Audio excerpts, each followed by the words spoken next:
Hola compañeros, en este video aprenderemos a calcular las 6 razones trigonométricas y la medida del ángulo en posición normal cuyo lado final pasa por el punto de coordenadas 3,4.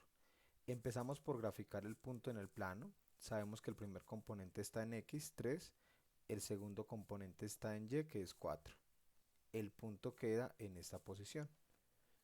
Ahora trazamos un segmento que pasa por el origen y por la coordenada del punto que acabamos de graficar, al cual se le asignó la letra P.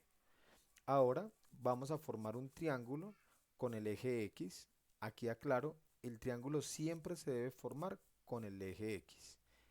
Y luego graficamos el ángulo de referencia que se forma con el segmento OP o del origen y P, que es la posición en la cual estamos trabajando, y el eje X. De esta manera, para este triángulo, el cateto opuesto sería 4, el cateto adyacente sería 3 y la hipotenusa tendríamos que hallarla.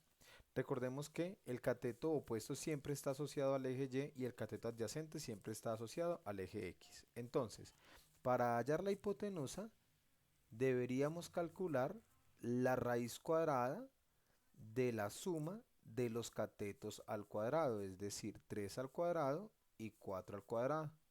De aquí obtendríamos raíz cuadrada de 3 al cuadrado es 9, más 4 al cuadrado es 16. Por lo tanto, nos quedará raíz cuadrada de 25, que es 5. La hipotenusa vale 5.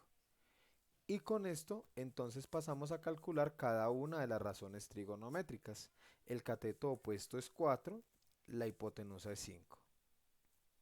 Coseno sería cateto adyacente sobre hipotenusa, es decir, 3 sobre 5.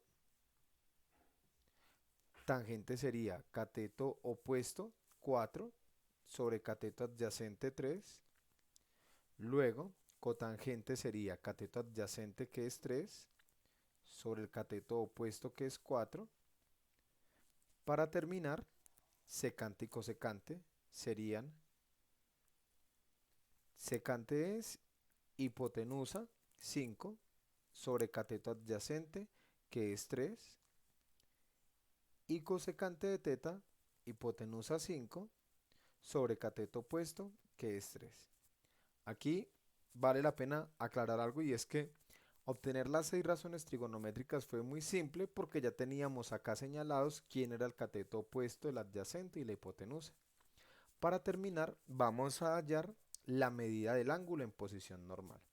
Para esto vamos a utilizar siempre tangente de teta, que en nuestro caso fue 4 tercios. Y luego teta será igual a tangente inverso de 4 tercios. Para obtener tangente inverso, entonces en las calculadoras tomamos shift, tangente y luego 4 tercios. Y así obtenemos como resultado que teta mide aproximadamente 53.13 grados. Vamos a validarlo de manera gráfica. Tomamos el transportador, lo ubicamos y medimos el ángulo hasta la posición por la cual pasa P, y aquí esto nos está marcando 53.4, pero es un pequeño error de precisión en el uso del transportador. Acá estaría exactamente 53.13 grados. Esto nos valida que el ángulo nos quedó bien medido. Eso es todo en este video, espero que haya quedado claro cómo hallamos las razones trigonométricas y la medida del ángulo en posición normal.